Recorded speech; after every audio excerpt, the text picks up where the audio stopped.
welcome, welcome. This is Stacy Pringle, the thoughtful listener, and I'm glad you could join us. Today we have as a guest Nancy Lee. Hi Nancy, how are you?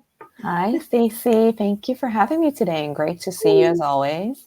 You as well. You as well. We met at a networking event, and so we thought, wow, we have so much in common in the work that we do, and so I just thought it would be a great thing for us to do to have this conversation and talk about really listening to ourselves and what that means and what it entails and the work you do regarding authenticity.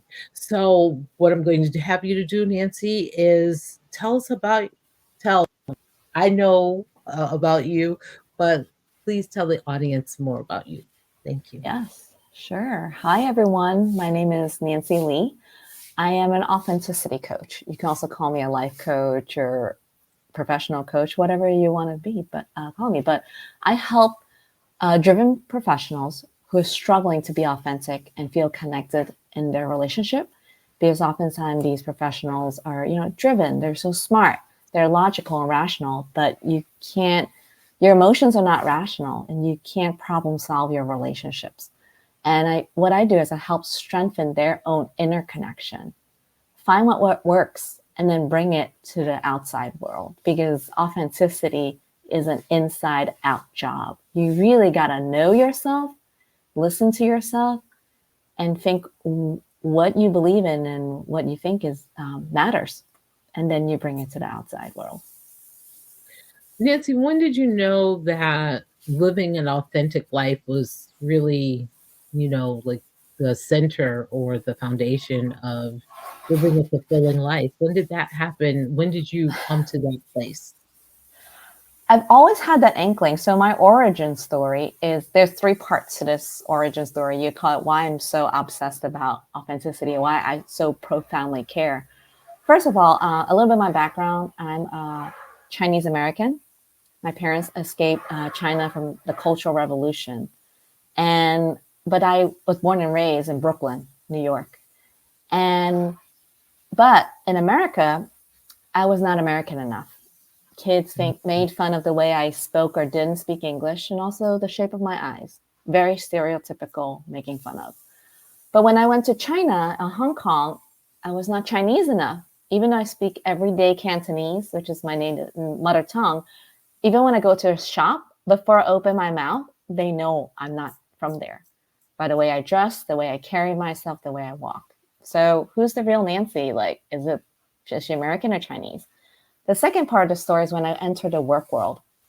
I'm a first generation low income college graduate, first in my family to go to college. We lived in poverty, and the work world was like mind boggling to me, because in Asian culture, you have hierarchy, right? You know exactly how to treat your elders. But in the office, you have your manager, and even your manager's manager, but you speak you're supposed to speak very informally with them, like chit chat, how was your weekend?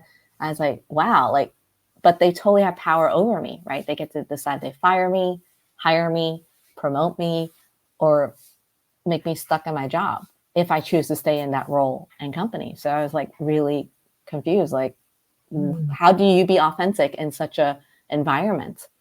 And then the last piece of my reason why I care about authenticity so much is I got to a role where a new leader came in, and the team was just in shambles because the culture was toxic. All the previous managers left.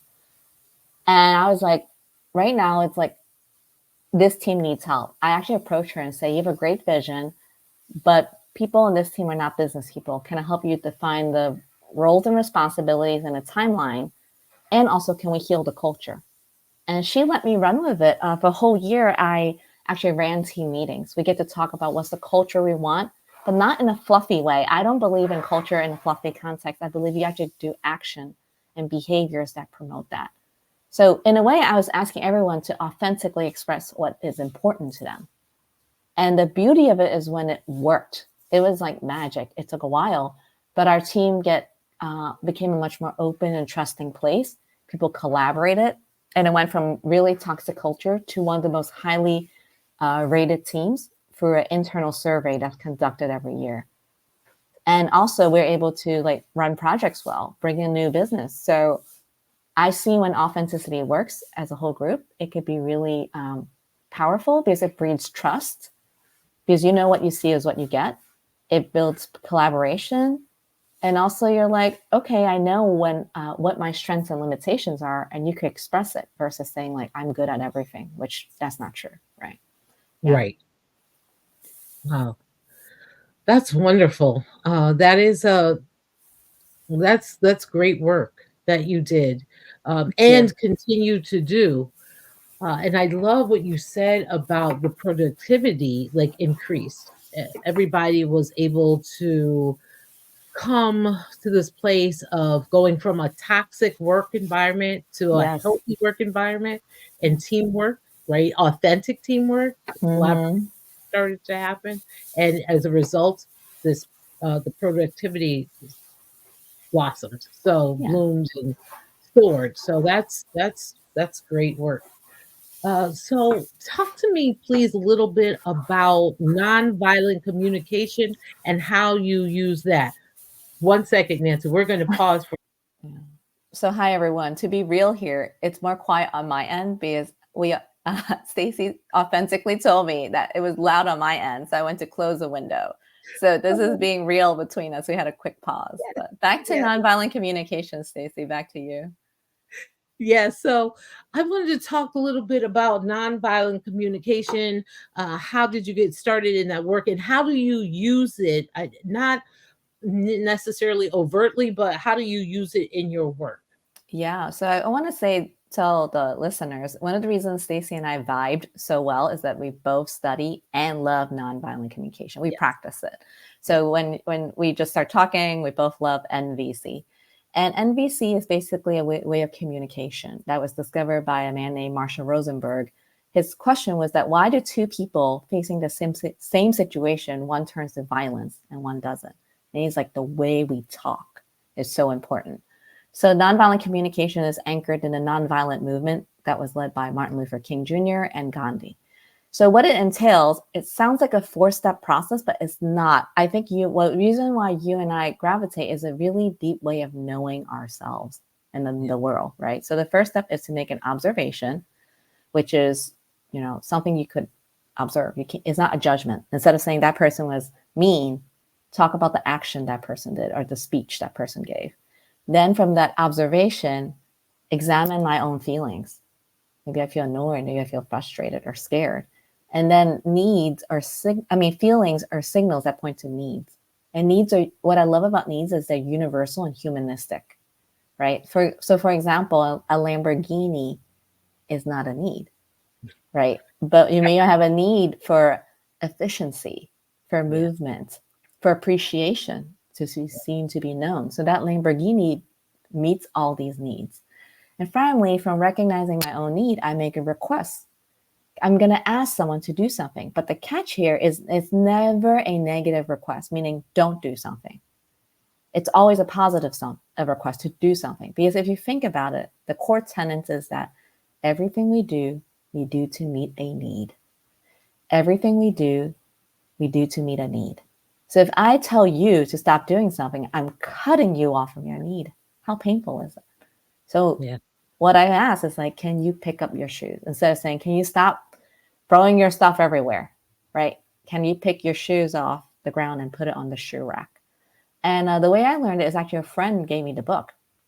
And I've always thought like I would love to let people know what's going on inside of me, but not like in an angry way. People used to tell me I'm angry. Like, Nancy, you're so angry. I'm like, no, I'm not. And of course, that didn't help. So I think this book helped me to understand and express myself in a way that I don't get those comments anymore. Or maybe I stop associating with those people. I don't know. But yeah, either way. So that's why I love NVC. So Stacy, why do you love NVC? It's the same thing, Nancy, because there is a very different way of communicating. And I found Dr. Rosenberg's book through a friend of mine who works at the Springfield Libraries. And he said, Listen, I think that this is a great book for you to read because you teach active listening, and Mhm. that Dr. Rosenberg uses this in his work. And so I read the book and I said, wow, how this fits into active listening, or how active listening fits into nonviolent communication. And it's a different way and a different approach of listening to one another. I love when he Yeah. told the story about the conflict. He was at that at a meeting with Israeli and Palestinians Yes. coming together, and how this a Palestinian man was very upset with him and angry with him, and he stopped and he took the time to listen to this man. And at the end of his release, I call it, or share. And Dr. Rosenberg didn't try to stop him, but allowed him, gave him that safe, judgment-free space to speak, to release, to talk about what was upsetting him. That at the end of that, the man asked him over for dinner with I his know. family. It's And so that was so powerful. beautiful. Wasn't it powerful? Oh, so Oh, powerful. Nancy. Oh my goodness. And I said, if we could approach the world this way and each other in the world, that we would have a very different way of living. And Absolutely.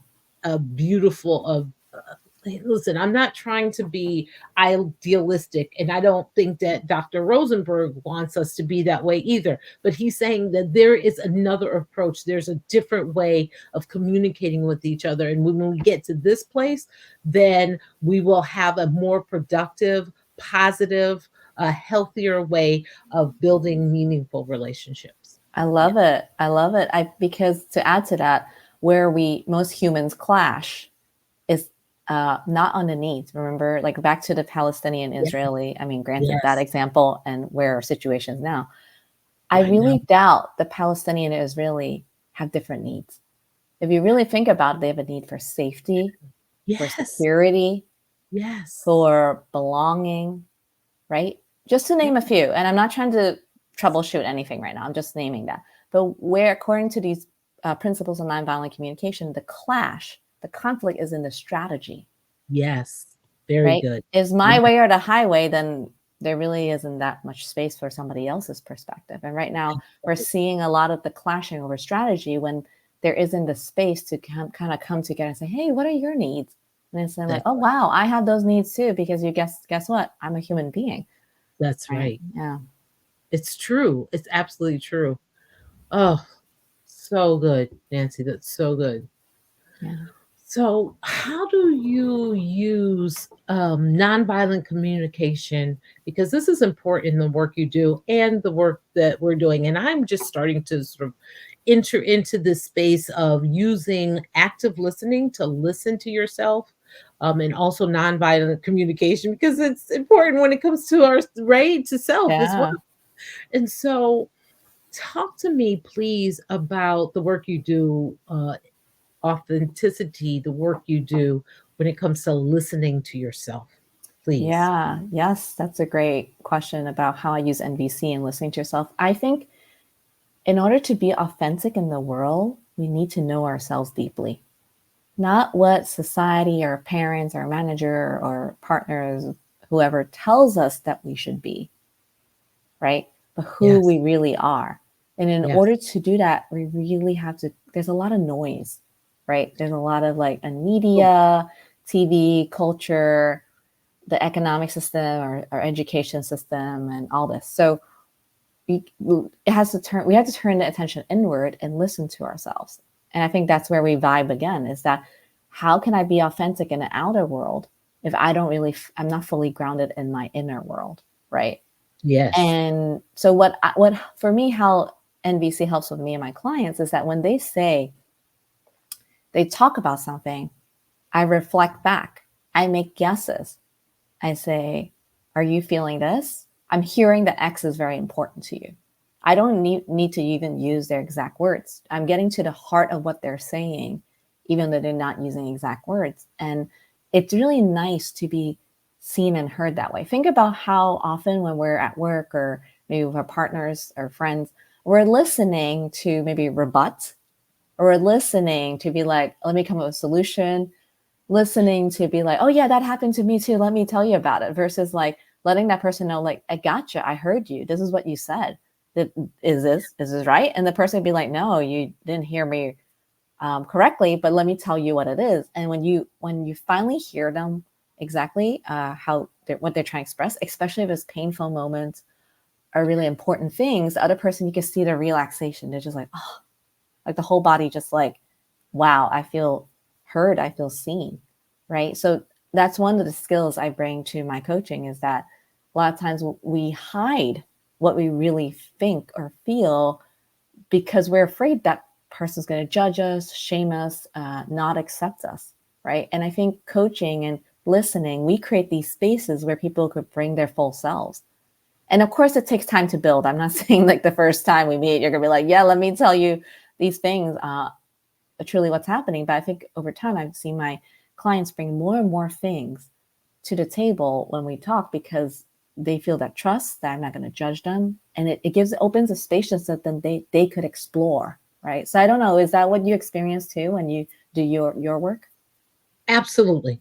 100%, Nancy. It's exactly the same thing for me. People, when you give them a safe, judgment free zone, right, to really release, to de stress, to talk about what's happening in their lives, to be vulnerable, what Mm-hmm. happens is they show up authentically Yes. because they know they won't be judged, right? They know that they're safe and expressing how they feel. And because of that, they're willing to go deeper and have a more meaningful release or share or a conversation with you Mm. because of that space. And when we start to do that, then what happens is our truth, and this is what I say about the work I do, the truth, their truth, your truth, my truth starts to rise to the surface, right? So Mm-hmm. solutions come forth Yes. because all of that what they needed to do is declutter at the time, the noise, like you said, the noise in their life. Once that's removed, that truth, their solution, Mm-hmm. everything that was there already starts to come to the surface. Yeah. And that's when the authenticity becomes real for them. Yes. I see it happening for them. I see it, right? Like I notice and I'm observing it happening. Yes. But for them, it's that aha moment that, oh my goodness, here's my truth. Mm-hmm. Here's my truth. That's And it's lovely. such a beautiful experience. It's just to be in that space when someone has come to that place of knowing that this is what's best for them and that there's no harm in showing up and speaking their truth and revealing that Yeah. and owning that for themselves. It's so beautiful. Awesome. I'm Yeah. glad. I'm glad we do. Yeah, sounds like we do very similar work. And both of us have discovered what I call the magic or the deliciousness, right? Of when Oh, I love people that. could show up, right? And like they're not scared. But it takes practice, right? And it's sometimes we live in a world where, if you think about it, cancel culture, imposter syndrome, gaslighting, it makes people feel like, well, I can't really say what I think because all these things could happen to me. There, people could cancel me or people will gaslit me, right? So I think having spaces, well, back to the hurdles, right? I guess I just named them. The idea of Yeah. imposter syndrome, being gaslit or canceled, right? Yes. Non-acceptance, shaming and blaming and judgments. These are all hurdles. But I also think we live in a culture where, because we're not used to being listened to, people speak so loudly because they want, like, if you're so if you want to be heard, right, and someone's really loud, what do? You usually be like, I need to talk louder. But then another person is like, oh, you're not listening to me, I need to talk louder, right? So there's an escalation almost, and now we're all screaming at each other. And in some ways that's kind of happening literally in this world when you turn on most mass media. So I think what's nice is that, to the hurdle of like people being loud is to bring it down, right? Just slow it down. And so that's one hurdle. Okay, I got to pause now again. Sorry. So the other authentic moment that just happened is I'm staying at my parents' house because of some family situation, and they have an old school landline, and the phone rang. So yeah, there was a pause. But back to hurdles, hurdles of being authentic. Sometimes it's the environment, right? Sometimes Yes, we're in an environment that's not conducive to it. yes. So how do you, if there's an environment where you have to put on a mask, or you feel like you need to say certain things, so you're being seen as a peer, or you're not the only weirdo at your company or your family, I think that's also another that like I'm not going to be accepted. I'm the only weirdo. So I think those are the hurdles on my list. How about you, Stacey? So the hurdles to listening to myself is the fact that my emotions get in the way, right? So Yes. because you're in the situation, you're in it.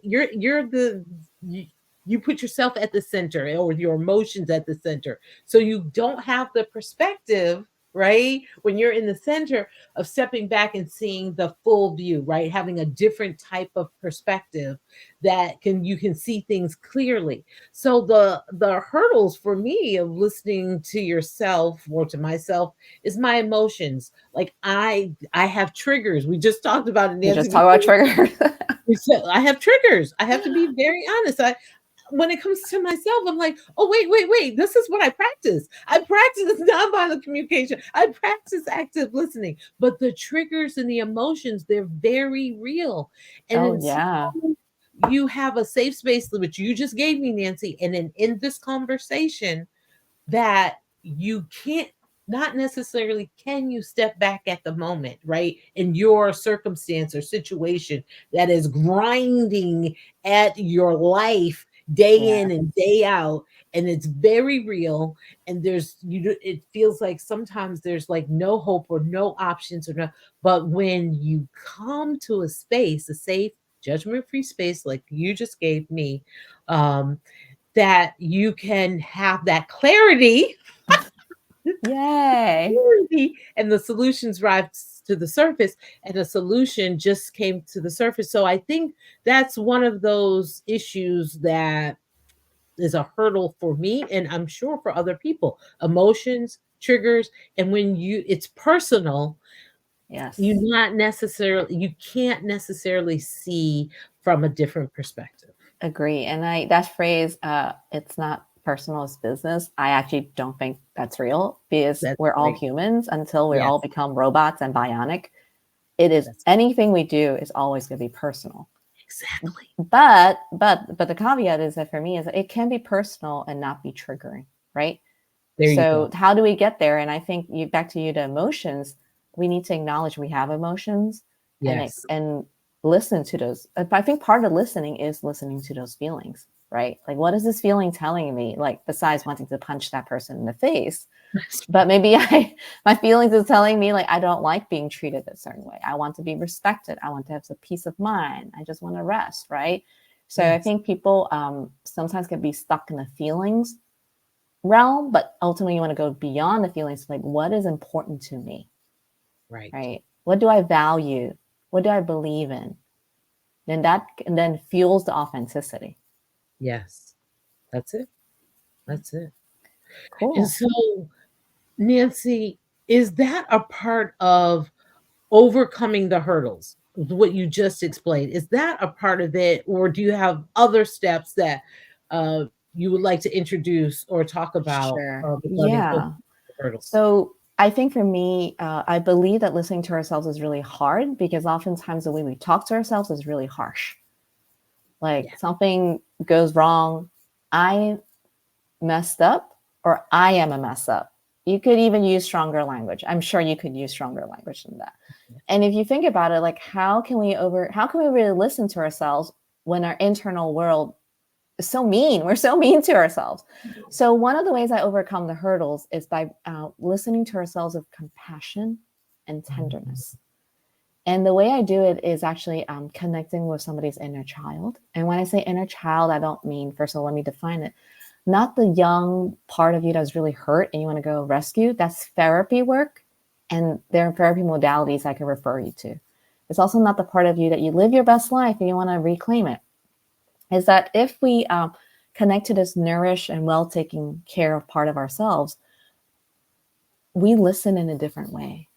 We listen with to like an openness, right? And a softness and a tenderness. So that's actually not the only tool in my bag. I have many tools in my bag, and also just being who I am, and I have a certain energy and resonance. So, but that I think is something probably most people haven't tried, right? People have done SWOT analysis, strengths, weaknesses, opportunity and threats. You know, they've done journaling, they've done a bunch of amazing tools, but like this is one I think helps people listen to themselves without that like strong internal critic. So Yes. how about you? What have you found overcomes the not listening to self the most for you Uh, or yeah, clients? Yeah. yes, right, exactly. Forgiving yourself. That's one Mm. of really a big one because we have a tendency. I know I'm going to speak for myself, and I know other people do this as well. And you spoke about this, we are so hard on ourselves that we have a tendency to hold on to things, right? To just like, and we don't want to let them go for whatever reason, to the point where sometimes they become the go-to, the comfort zone. Oh If you yeah. hold on to it, right? Because that's what you know, that's what you're familiar with.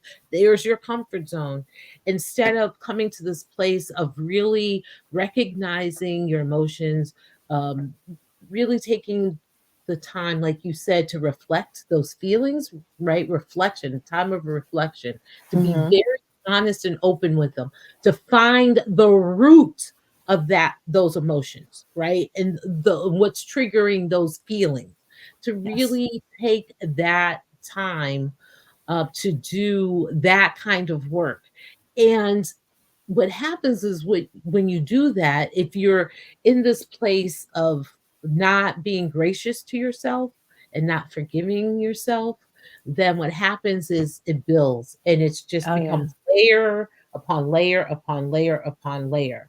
And then what happens is this, I call it maybe hardening of the heart, hardening of your emotions, hardening of yourself, Mm-hmm. give yourself, you listen, you may do this for other people, but how many times do we not do this for ourselves, do the work for ourselves, Yes. right? Yeah. To Especially we're really, used to being caregiver or taking care of yes, somebody else. We do it so beautifully for other people, but not yes, ourselves. no, no. So I think that's a place to start, to those times of reflection, those times of doing the work, of really setting aside, um, digging into the root of the matter. What's happening? Mm. What's triggering these feelings? What is the root of these emotions? And then going to this place of giving yourself grace and then forgiveness so you can move on. Because forgiveness is for, they always say that forgiveness is not for the other person, it's for you. And so what happens when you're not forgiving yourself? Agree. Yeah. I love there's actually an analogy I heard about forgiveness before. I don't know if you heard this one. It's like Mhm. not forgiven is like holding on to really hot coal and then you're hoping to like release it on the person who caused you pain. But until then, you're just holding this hot lump of coal that's burning your hand. Yeah. So forgiveness Mhm. or grace, however you call it, is letting it go. Letting That's go this like burning lump of coal and it's causing a lot of pain. But I think we sometimes it's hard when we're in the moment, right? yes, Yeah. absolutely. Yeah. So, Nancy, talk about when you're working with clients, um, the impact of listening to yourself. Yeah. So for me, I'm actually very practical. Even though I just talked about like the inner child, we talk about a lot about listening and emotions, and people might think that's so fluffy, quote unquote, or soft skills. Mhm. But for me, ultimately, all these things is to clarify to the client what is important to them, and from there, I we focus on something called the smallest next step. So that means, let's say, through all this exercise that we did in discussion, you discover that dignity is important to you, right? So I'm going to ask us like to then brainstorm this coming week. What are some smallest next step that you could either explore or bring more dignity to your life, right? And then you write it down and then try it on. So again, like the impact of listening is just not to listening. I want people to have action, because clients have goals. And if you don't take actions, you can't get to your goal. But taking an action is to try it on for size. It's like putting on a pair of pants. Some pants are just way too tight. Some pants are not tailored to certain body sizes or shapes, right? So finding the right pair of pants for you is part of the authenticity journey, right? Because you can't keep on wearing somebody else's pants. Sooner or later, you're going to bust them. And there goes the phone again. So phone rang and we're resuming. So I was just in the middle of a good analogy too about busting your pants or your pants falling off your hips. And then what happens is like to find that good fit, right, for you. Because sometimes where we are and who we want to be, the gap is sometimes pretty small. You could close it pretty quickly, or it's really big. So when people have these like big ambitious goals and they want to like get it done yesterday or tomorrow, that's not realistic. It's like what works, the smallest next step, you try it on. And then the next week, usually, I mean, weekly, check back in. How was it? How did it feel? Do you like it? Do you not? And if you didn't, what is another thing you could try? So for me, the impact is the accumulation of things that you can do consistently, because what you're good at and what you like doing are the one and the same, right? Instead of like what I'm doing and what I'm like are diametrically opposed, right? Yeah. So when you talk about actual impact, I've worked with clients where one of them got out of a relationship. It did not end well, and she started to mistrust herself, right? And she's a high achieving professional. She's actually a professor at a university. So on the outside world, everything was great, but then in the inner world, she didn't have that trust. So when she started to tap into her own connection, her own authenticity, she realized she has the power and the wisdom to make better choices, right? Yes. Yeah. And then another person, she is in this interesting role where she's doing more management of project and people, but still like transitioning to more junior, from a deep junior person to more, and I think she is a high achiever because at her age and her experience, like to get to that so quickly, by listening to herself and trying the steps, she actually realizes, yeah, I'm a high achiever. I could do all this, but there's certain things that I need to fuel myself. If I'm going to be consistently good at my job or whatever I do, I need to rest. I need to have play. I need to have spaciousness, right? And that, like, it's interesting because by listening to herself and tapping her own authenticity, she actually found what was sustainable was not in her life. So those are some impacts of listening to yourself. I think it could bring basically greater self-trust and knowing what you need versus working until you burn out, or making another choice where that person looks good on paper, but ultimately maybe won't treat you so well. So that's the impact I've seen. Yeah. Can we talk about a little bit, because you brought up play. Can you Yes. can you talk a little bit about that and the importance of play in your life? Oh, absolutely. Thank you. Play is something, let me first of all talk a little bit about, in kids, they do pure play, right? Legos, dolls, sandcastles, but an adult is more like a playful attitude or a spirit. So for example, like two people could be dribbling a basketball and one is playing with friends, maybe having a drink or two, maybe soft drink, chit-chatting, and that's play. But the other person needs to make a 3-point shot before the timer goes off so his team could win the NBA final championship. Yes. That's probably not play. That's really stressful, right? Yes. So distinguishing that is not necessarily the thing you do, the spirit and attitude you bring to it. And play is innately connected to creativity and also connected to refueling and refreshing, right? So we live in a culture, a lot of people call it the grind culture. I got to hustle, I got to grind. But yet at the same time, we talked about we need to be innovative, we need to be creative. I don't think you could be creative or innovative if you don't have play in your life. Because think about it, the grind means you need to do certain things that you already know and just keep doing it and doing it, right? Yes. But creativity and innovation means doing something that are putting together things that people haven't thought about and never consider, and for it to still be effective, right?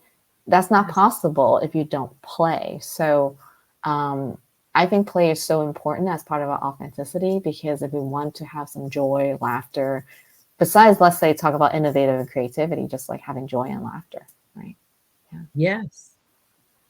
And some of my best ideas, Nancy, have come from play. Oh, absolutely. Me too. You know, because you need that release. You need to be Yes. able to have that room for these ideas to, you know, not only form, but for you to realize them as well. Because sometimes, you know, we're so busy in the grind, like you were talking about, that maybe a good idea comes, or you, and you just sort of brush it off, or you don't have time for it. It comes up, it pops up, and you go, oh, that's great. And then you're, you know, you're back to the work, and it disappears because you Yes. didn't take time to really acknowledge that, right? That idea, and say, oh my goodness, and let's flush that out, and what can we do with this? And when we're in the state of play, sometimes that's when, like, you are able to really, all of these wonderful, nourishing, Mhm. uh,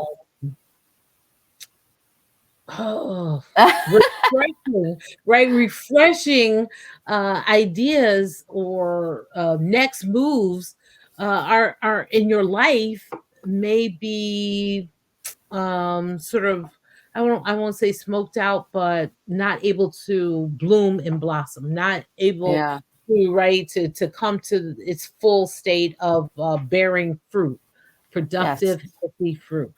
Yeah. So yeah. So That's awesome. play, I love the idea that you mentioned play. I love the idea that you have that as part of your practice, and that you work with your clients regarding the importance of play in life.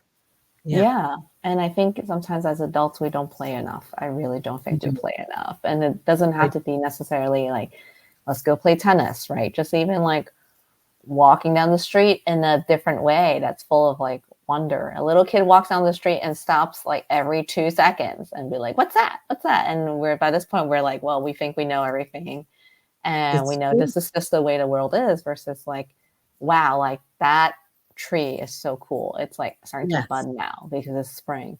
And now it's Yeah. providing shade for me. It's just it's like we're Yes. having a heat wave, right? So it's Yeah. providing shade for me. Wow, like I'm looking at this tree in a whole new way, right? Right. Something Yeah. simple as that, right? Mm. Appreciation.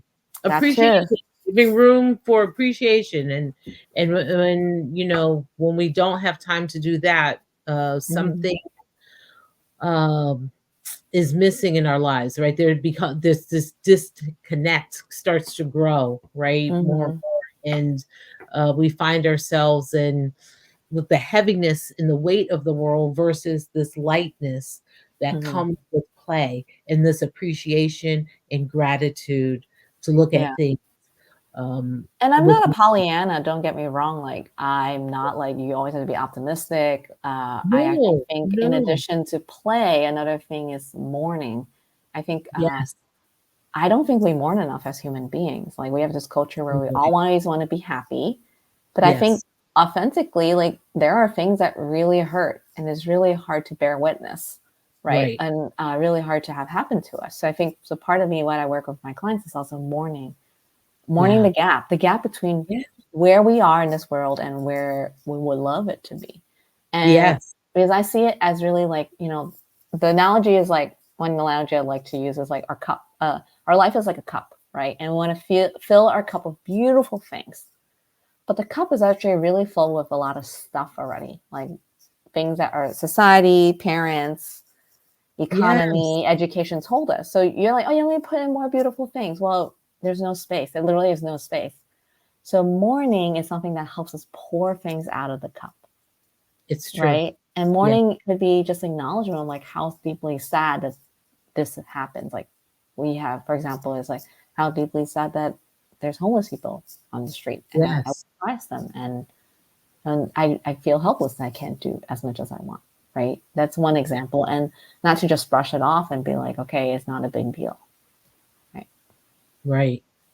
I think that what you said has to do a lot. In February of this year, this past February, I received my certification as a empathy circle facilitator. Oh, congratulations. Thank you very much. And part of that training was exactly, and they hone in, and as far as I'm concerned, they hone in at a particular part of nonviolent communication, because part of that's, the work that they do as well is paraphrasing and summarizing what someone has said. So they really hone in on that process, or that part of the practice of Mm, listening. And during that period of time, our family had a loss. And when you are in the training, or a part of the empathy circle, and rephrasing and summarizing yeah. and listening to other people, what happens is, even though you're listening to other people, something happens to you as a person as well. And Mm, that part of mourning, of mourning my aunt, because it was my aunt, I think that the during that period of time had passed. And by listening to other people, I didn't realize this was going to happen after our training was over. mm, Mourning was able to happen yeah. in a deeper way. And I was totally shocked and surprised that that was going to happen. I didn't realize in that other people during that training was they were experiencing some of the same things as Mm, of that space in that time, to mourn, like you said, yeah. regardless of what it was, if it was a loss of someone or something, or what's happening in the world, because we talked a lot. People were sharing a lot about what was happening in the world, and that Yeah. mourning process was able to take place. So That's thank you for bringing beautiful. that up. Yeah. Yeah. What I'm hearing is that that's why I believe in power groups, Yes. because it's very powerful to be witnessed, to be seen, right? But it's also very powerful to do the witnessing. Because when Yeah. I witness, like you were listening to these people sharing whatever they need empathy for, it makes you probably feel less alone.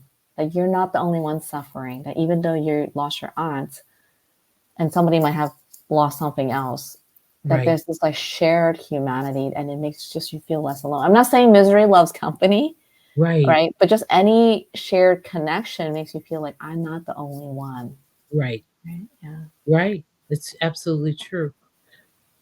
So, Nancy, how if we want to work with you, if someone wants to work with you, how's that done? What's the process?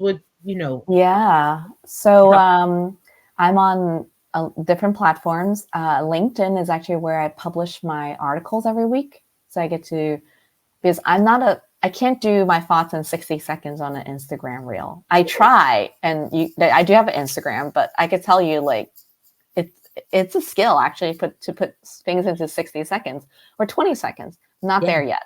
But I yes, love the longer form. So LinkedIn is where I publish my articles. I have a website, and the way you can work with me, there's either so my website. If you take off this and go back to my title and name, if you could take off this yeah, piece, it shows my yes, company's name is PANNAPANYA.com. That's my website. But I would recommend. I do workshops. So I have a series called Finding Authenticity, and finding authenticity through autonomy, play, connection, meaning, mourning the gap, and celebration. So those are the 6 modules. We could do a few or all of them, but that's where the group work comes in, the group magic. And if you want something that's more tailored to your specific situation, let's say you're in a situation where you want to be more authentic, but don't want to rock the boat, and you're a higher level senior leader, right? Then work with me one on one, because your situation is unique. And I want to make sure that you have the space to really hold what you're going through. So, group work, one on one, coaching, workshops, these are the things I love to do. So, I invite you to follow me. I'm on Instagram, on LinkedIn. You come to my website. And yeah, that's all. that's wonderful, Nancy. And what we'll do is we'll put all of your information in the description, Great. Thank you. so that people will be able to access you without any problems, and the links will be there for everyone. Awesome. And thank you so much, Stacey. This is so great. I love how there was just a lot of commonality about our work and the deep listening and just even hearing about like how your clients feel when they're with you. I think it's really beautiful and precious. And I see very similar elements. And yeah, I appreciate the work you do and that you also bring in the grace. And I think that's really important. When you said that, I'm like, yes, yes. Thank you so much, Nancy. I feel the same way about you. When we started talking, I was like, this woman, she knows, she gets it. This is the work she's doing. She's changing the world with really, sometimes we minimize what we do or we don't think, but when we change one person's life, when we change two people's lives, and when we give them the space, right, to be their most Mm-hmm. authentic selves and live authentically, we start to change the world one person at a time. And that's what you're doing. And the work you're doing is very important. And to Thank you. bring it to light so that people start to understand the value of this work and how Mm-hmm. important it is for them to really take part in this type of practice, process, and exercise, then they'll start to see the difference not only in themselves but in the lives that they share with the people around them. So thank Same you with so you. Same with much. you. Ditto, ditto. I mean, you said it so beautifully, but everything you said, I'm like, I'm going to reflect it right back at you. Thank Thank you you. very much. Thank you. Is there anything before we go you want to leave people with? And I'm going to give you the last word and then we'll say goodbye. Yeah, that's it. I want to share. There's a phrase that really summarizes. I also wrote a children's book, and this is relevant because of the authenticity. Is that um, and the moral of the story is that not moral. The punchline is that everything you want and get in life is the icing for you are the cake. And I want everyone in this world to know and appreciate that they are already the cake. And anything they put on top of it is just icing. But cake is already so delicious and sweet and beautiful. And if you don't like cake, you need to tweak that analogy. But you are the cake. I want to remind everyone you are the cake. Thank you, Nancy. Thank you, everyone, for taking time to watch this recording. And we appreciate you. So Yes. take care. Bye.